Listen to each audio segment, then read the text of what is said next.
Hi guys, எல்லாருக்கும் வணக்கம். என்னோடய பேர் வெல்டன். இன்றைக்கி பார்த்தோம்னா கொய்யாப்பழம். இது வந்து பார்த்திங்கன்னா நம்ம சீனி கொய்யா மாதிரி கிடையாது. இது எல்லாமே ஒன்று பார்த்திங்கன்னா எல்லாம் யானை சைஸுக்கு பெருசு பெருசு பெருசு பெருசாக இருக்கும்.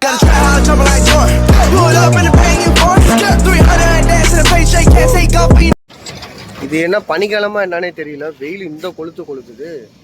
இங்கே ஒரு பைபாஸ் ஓரமாக இங்கே ஒரு கடையை போட்டுட்டு உட்காந்து இருக்கும்போது எப்பா இதெல்லாம் எப்படா விற்று முடிச்சு நான் எப்படா போடுறது, என்னால் எதுவும் ஒன்றும் சொல்லவும் முடியல. 60 கிலோ இருக்குன்னு நினைக்கிறேன். பார்க்க சின்னதாக இருக்குது, 60 கிலோ வராதுன்னு நினைக்காதீங்க. 60 கிலோ வந்துடும். பார்க்க எல்லாம் பல பல பல பல பல பலன்னு சூப்பராக இருக்கும் கொய்யாப்பழம்.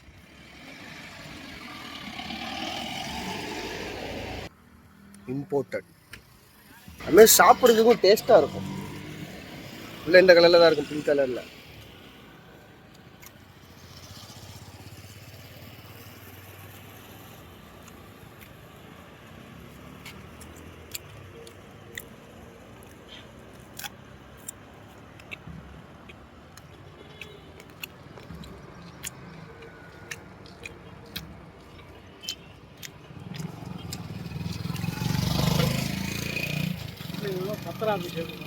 இல்லைண்ணா, நான் ஊருக்கு பூசுண்ணா, திருச்சினே.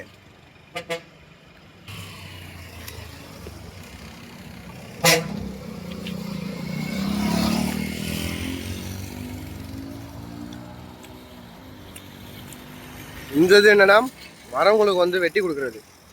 அதுக்காண்டி சும்மா ஒரு ஏதாச்சும் ஒரு பழம் 2 பழம் நான் வெட்டி வச்சுக்கேன். அதை இப்போ நான் இது நின்றுவேன்.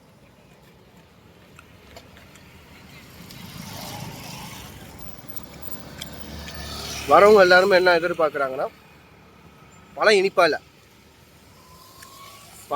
இல்லை, கொய்யாப்பழம் வந்து இனிப்பு எதிர்பார்க்கக்கூடாது. கொய்யாப்பழம் ஃப்ளேவர்ன்றது தனியாக இருக்கும்.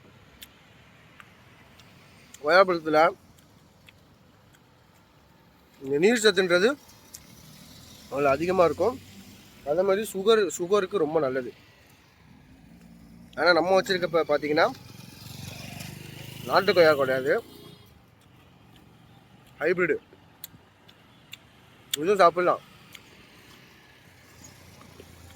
பட் ஆனால் நம்மளுக்கு வந்து நீர் சத்து சுகருக்கு சேம் நல்லதான். நம்ம நாட்டு கொய்யா மாதிரி வராது. நாட்டு கொய்யாவுக்கு எதுவும் கம்பேர் பண்ணக்கூடாது. சாப்பிட சூப்பராக இருக்கும். சப்போஸ் வீடியோ யாரும் பார்க்குறவங்க இந்த பக்கம் வந்தீங்கன்னா வடை போச்சே கொய்யாப்பழம் வாங்கிட்டு போங்க. ஓகே,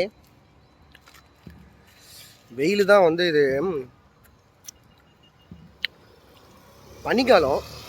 ஆனால் வெயில் அவ்வளோக்கா சொல்ல முடியாது. ஆனால் நான் இங்கே பைபாஸில் உட்காந்துருக்கேன், எனக்கு மட்டும் ரொம்ப முடியல. தண்ணி இருக்குது, ஒரு கொடை,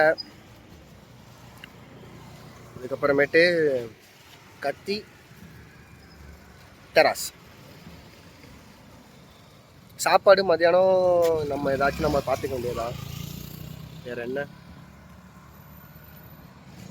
எல்லாம் கொய்யாப்பழம் தான். வெயில் அடிக்கிறதுனால நான் கரெக்டாக தெரியலண்ணா, நான் பேசுறதெல்லாம் கரெக்டாக கேட்குது. அதுவும் பைபாஸ் பக்கமாக இருக்குமா, நான் பேசுறதெல்லாம் கேட்குதா உங்களுக்கு என்னன்னு ஒன்றும் கிளியராக தெரியாது எனக்கு. ஓகேங்களா, லைட்டாக கேட்டால் கொஞ்சம் அட்ஜஸ்ட் பண்ணிக்கோங்க. கொய்யாப்பழம் சாப்பிட்றவங்க கொய்யாப்பழம் சாப்பிட்டுக்கோங்க. நான் நினச்சிக்கிட்டே இருந்தேன், சரி இதை ஒரு லாக் எடுத்து போட்டுடலாம் அப்படின்ட்டு. சரி எடுத்துடலான்னு சொல்லிட்டு தான் எடுத்தேன். நல்லா இருந்தால் லைக் பண்ணுங்கள், ஷேர் பண்ணுங்கள், கமெண்ட் பண்ணுங்கள். ஓகேவா, ஃபஸ்ட்டு இப்போதைக்கு இப்போ தான் கடை போட்டிருக்கு. நான் அப்புறமேட்டு கொஞ்ச நேரம் கழிச்சு உங்களுக்கு லாக் ஸ்டார்ட் பண்ணுறேன். ஓகே, பாய். ஹாய் கைஸ், எல்லாருக்கும் வணக்கம். இப்போ மணி பார்த்தீங்கன்னா உங்களுக்கு 3-4 ஆயிடுச்சு. 4 மணிக்குள்ளே நான் ஓரளவுக்கு விற்றுட்டேன். எவ்வளோ விற்றுருக்கேன்னா அந்த காட்டுறேன். ஓரளவுக்கு விற்றாச்சு. இது ஃபுல்லாக இருந்துச்சு காலைல பார்க்கும்போது. இதில் ஓரளவுக்கு இருக்குது. வரவங்களாம் வந்து ரேட்டு வந்து அடித்து தான் பேசுகிறேன். டென்ஷனாக வியாபாரம்னால அப்படி தான் இருக்கும். பட் ஆனால் இந்த மாதிரி வியாபாரன்றது ரொம்ப டிஃபிகல்ட்டாக இருக்கும். வரவங்களாம் காரில் தான் வருவாங்க.